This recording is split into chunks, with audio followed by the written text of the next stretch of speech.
일곱 번째 물건을 보시겠습니다. 일곱 번째 물건은 당진시 읍내동의 단독주택인데 9분의 7 지분 매각이고 강제경매금으로 해서 4,500입니다. 그러면 단독주택에 9분의 7 지분이라 그러면 이것도 2분의 1 이상이 넘다 보니까 사용의 권한이 저한테 올 수가 있죠. 제가 세를 줄 수도 있고 월세를 줄 수도 있고 그 권한이 저한테 있을 수 있고 현재 살고 있는 지분권자한테 나가라고 얘기할 수도 있고. 근데 자 보십시오. 감정 가격이 여기 얼마죠? 3억 4,500이죠.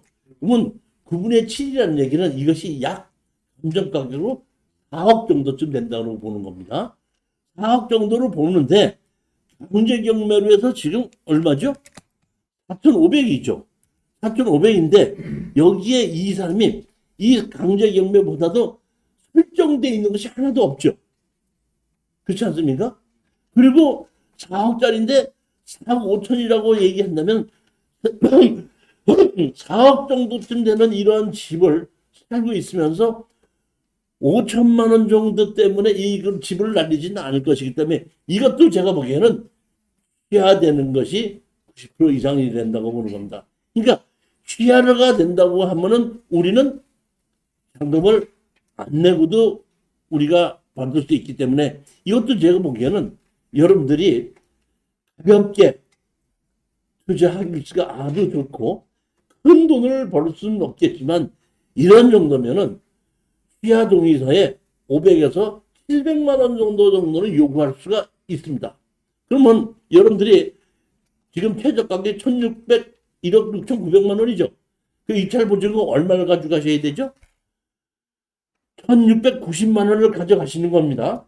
1,690만 원을 가져가셔서 낙찰을 받고 어느 정도 한 열흘 있더니 연락이 왔어요. 뭐라고? 취하 동의서 해달라고. 그러면 500이든지 700만 원 받고 다시 취하 동의서 도장을 찍어주면은 법원에서 1,690만 원 맡긴 거 가져가라 그러죠. 그 다음에 700만 원 받으셨죠. 그렇게 끝날 수 있는 확률이 90% 이상 되는 겁니다. 만약의 경우에 그렇지 않다 그러면은 내가 이거를 전세를 줄 수도 있고 뭐 월세를 줄 수도 있고 권한이 저한테 있는데 이것을 다 팔아 나누자고 할 수도 있겠죠. 그러면 여기 보면 4차선 대로변 옆에 이렇게 있죠. 이 집입니다. 이게 두 필지입니다. 이렇게 두 필지인데 집이 이 집이거든요. 이게 대문인데 그 밑에 보면 주차장이 있어요. 차를 이렇게 세우고 못한다? 대문으로 올라가는 겁니다. 그러니까 주차장도 있는 계단을 통해서 올라가지만은 자동차를 주차시킬 수 있는 곳이라는 얘기입니다. 거기에 있고 마당이 이렇게 있고 그러니까 이 마당 밑에는 주차장이고 마당이 있고 집이 있는 곳이거든요. 제가 보기에는 이거는 다 팔아서 나누자고 하더라도 감정가의 7, 80%에 바로 팔릴 수 있는 물건이거든요. 그러니까 취하돼도 돈을 벌고 취하가 안 돼도 수익을 올릴 수 있는 겁니다. 다만 취하가 된다 그러면 한 500에서 700만 원 정도쯤 버는 거고 취하가 된다 그러면 그거를 전부 다를 내가 다 팔아서 나누자고 하면 시간이 1년에서 1년 반 걸려서 시간은 걸리겠지만은 수익은 더 좋을 수가 있는 물건으로 저는 보는 겁니다.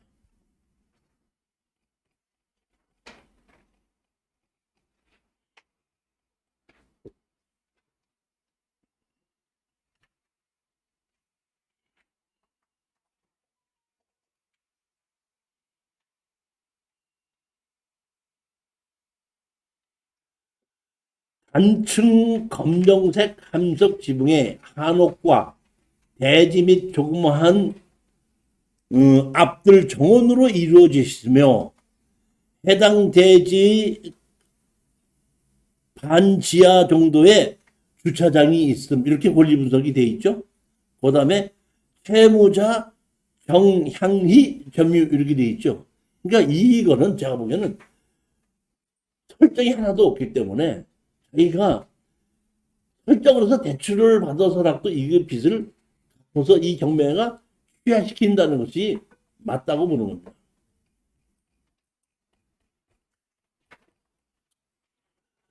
자, 이번에는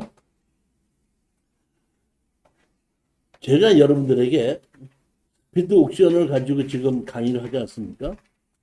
우리가 이제 무료로 쓰는 뭐 옥션이 있고 돈을 주고 쓰는 옥션이 있는데 제가 알기로는 제일 오래된 것이 지지 옥션인가 그렇습니다. 지지 옥션으로 돼 있고 이 경매가 활성화가 된 것이 언제냐면은 이 IMF 때 지지 옥션을 운영하고 있던 분이 IMF 때 이거 한번 좀 강의를 한번 해서 가르쳐 보자고 했던 것이 그게 지지 옥션의 대표회사가 제일 먼저 제안했던 내용입니다. 지지 옥션이 제일 오래돼서 권리 분석이나 이런 것이 잘 됐고 그 후에 조금 있다가 보니까 뭐 테인이라는 것도 생겼고 구독선도 생겼고 그러면서 스피드 옥션도 생겼는데 그 스피드 옥션이 이제 저하고 협약을 맺어서 스피드 옥션이 저한테다가 지금 그 한 4, 5년째 계속해서 이렇게 저와 협약을 해서 하고 있기 때문에 저는 그냥 스피드 옥션을 가지고 보고 있거든요. 뭐 좋긴 하고 나쁘긴 또 조금 더 지지 옥션이 좋고 구독 옥션이 좋을 수도 있지만은 제가 보기엔 스피드 옥션도 그다지 나쁘다고 보지는 않습니다. 뭐 기본적인 권리 분석은 나오는데 가끔 가다 보면은 권리 분석이 누가 맞다 틀리다가 아니라 내가 생각한 거하고 스피드 옥션에서 권리 분석한 게 다르기도 하고 구독 옥션에서도 다른 게 가끔 가다 나와요. 그러면 저는 할 수 없이 다른 옥션으로 같이 보고 비교를 해보고 제가 판단하기도 하거든요.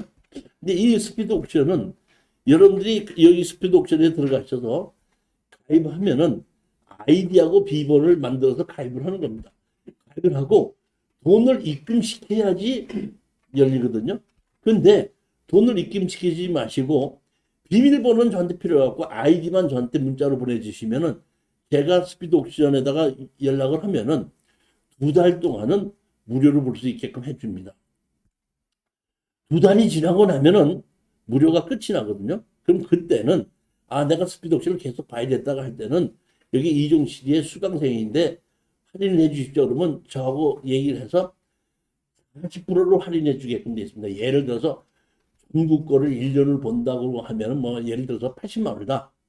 그러면 80만 원인데 40% 할인이니까 60%를 내다 보니까 68, 48, 48만 원 정도 이렇게 내면은 다시 다 이렇게 쓰게끔 되는데 그때 그걸 혼자 내지 마시고 한 서너 명이서 같이 은행에서 돌아가면서 쓰신다 그러면은 이 2달 동안은 무료로 보고 그 외에는 그렇게 가만히서 쓰고 몇 분이 같이 나눠 쓴다면 좋지 않는가 이렇게 보는 겁니다. 그러니까 저는 일부러 어떤 분은 제가 스피드 옥션 가지고 강의를 하면 일부러 다른 걸 보시는 분도 있어요. 왜냐면 스피드 옥션을 가지고 권리 분석해보고 자기는 뭐 구독 옥션이니까 구독 옥션 가지고 별도로 권리 분석을 그쪽에서 하는 거 보고 제가 한 걸 보고 그러니까 두 개를 비교를 해서 볼 수 있습니다. 근데 권리 분석에 대해서 잘 모르시는 분들은 그렇게 해도 되지만은 기본적인 권리 분석을 다 아시는 분들은 그렇게까지는 할 필요가 없고 그냥 하나만 가지고 해도 충분하지 않냐 이렇게 보는 겁니다. 근데 이제 가끔 가다 보면 무료가 있거든요. 무료를 제가 한번 봤더니 너무 중요한 걸 빼뜨리는 경우가 꽤 많아요. 그러니까 이 부동산을 가지고 투자하는 사람으로서는 제가 판단하기에는 한 번만 보고 투자하고 말 거라면 모르겠죠. 그 자꾸 지속적으로 내가 전문적으로 해야 되겠다고 하시면은 무료를 보지 마시고 유료로 돈을 보고 보되 몇 명이 같이 나눠서 써서 정확한 권리 분석이와 정확한 내용을 알 수가 있어야 되는데 무료로 하다 보니까 이렇게 허술해가지고 빠지는 게 꽤 있더라고요. 실수를 하더라고요. 내용 자체가 없어가지고. 8번째 물건입니다. 전라북도 익산시 상지면에 단독주택으로 돼 있는데 토지만 매각이고 건물은 매각 죄입니다. 요새 신문에 보니까 시골이 점점 없어지고 있다. 뭐 이런 것이 신문에 나던데 시골이 점점 없어진다는 얘기는 시골이 없어지는 것이 아니라 빈집이 늘어난다 이런 얘기죠. 그럼 빈집이 늘어나는 곳에 가서 집 사가지고 판다 그러면 팔릴까요? 자, 그런, 게 무조건 그렇게 생각하지 마시고, 아까도 제가 말씀드렸지만은, 내가 쓰려고 사는 것이 아니라, 팔 수 있으면 사는 거죠. 그럼, 결혼 봤을 때 이거는 팔리겠느냐를 보는 겁니다. 익산이지만은. 자, 건물이 대지 면적이 403평이면 약 한 2, 30평 정도쯤 되는 거죠. 땅만 경매로 나오는데, 땅이 얼마예요? 4,100만 원입니다. 감정 가격이. 그러면은 본권 소유 토지 소유자는 작은 아버지며 본권 건물 계약 없이 사용 중이다. 지상 제지의 건물 점유자 최 무슨 섭씨에 대면하면 최 누구 섭이라는 얘기입니다.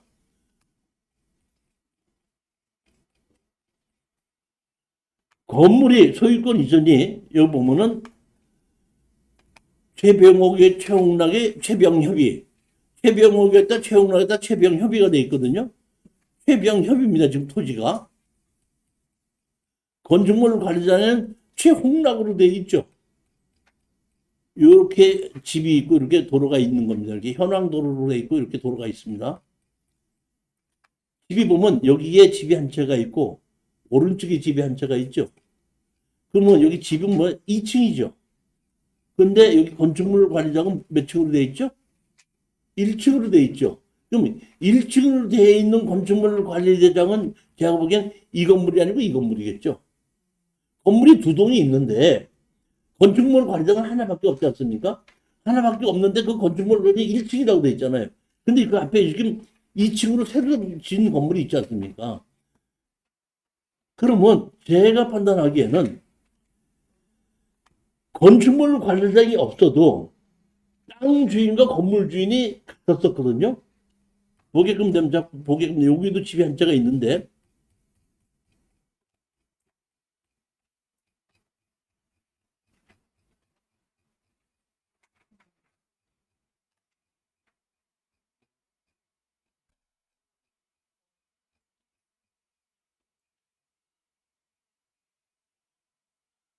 토지주가 최병옥이었다가 최홍락이었다가 최병협으로 바뀌었죠. 땅 주인입니다. 근데 아까 건물주는 최홍락으로 돼 있죠. 그러니까 최홍락이 한번 있다가 최병협으로 바뀌었죠. 그러니까 땅 주인이 뭔가 건물 주인이 같았던 적이 있죠. 근데 물론 같았던 적이 있던 것이 이것이 2층 새로 지은 집은 아니고 그 맞은편 집이지만은 이 집 자체가 다른 사람은 없었기 때문에 제가 보기에는 이거는 건축물 관리장이 없어도 법정 유상권은 인정이 된다고 봅니다. 제가 판단하기에는 법이 있는데 땅값이 아까 4,100만 원이었었죠. 그러면 4,100만 원에 이 집을 포기하기에는 너무 집이 잘 지어져 있죠. 그렇지 않습니까? 그렇기 때문에 우리가 가격이 이것이 좀 공매다 보니까 예를 들어서 3,700만 원이 뭐 2,900이든지 2,400이든지 떨어졌을 때에 이거를 사가지고 감정 가격이 4천이다 보니까 그 4천에다가 등기 비용하고 소송 비용하고 벌써 한 4,500이든지 달라 이럴 수도 있겠죠. 그렇게 팔고 나오는 겁니다. 보면은 여러분들이 여기 아셔야 될 것은 저는 이 물건을 고르는 것이 오늘을 제가 고른 것이 아니라 한 열흘 전에 골랐지 않습니까? 발표를 지금 하는 것이기 때문에 사실은 낙찰이 됐을 수도 있습니다.